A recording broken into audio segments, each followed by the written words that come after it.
I think the SATs results, especially from this year, are very sad, that 1 in 3 children are only making the expected benchmark in reading and writing and in arithmetic.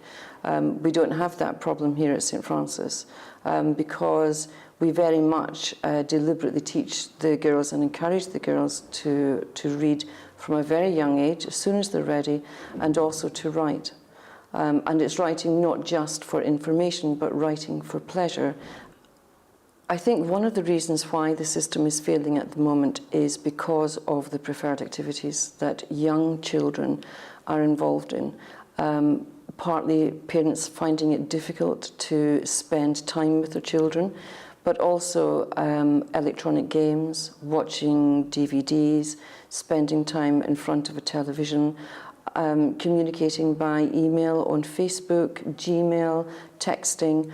These things don't actually develop the creative side of the brain, and that coupled with underdeveloped handwriting and a lack of experience of expressing yourself in the written word, I think it brings about in young people a lack of confidence.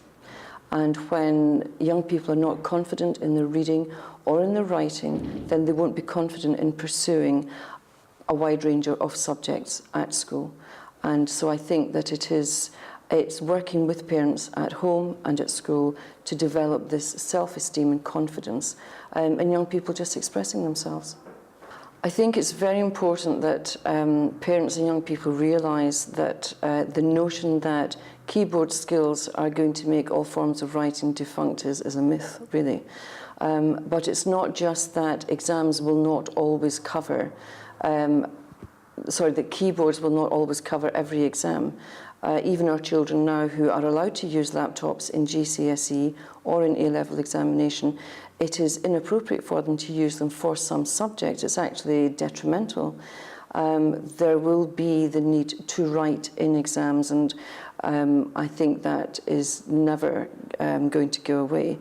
I think it's probably more important that people understand the importance of actually physically writing and how it is linked to creativity.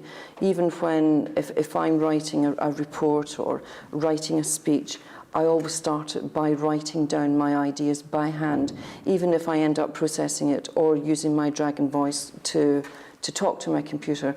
I will still want to write it down because I know what it feels like and it gets my creativity going. And I think that's very true of young people.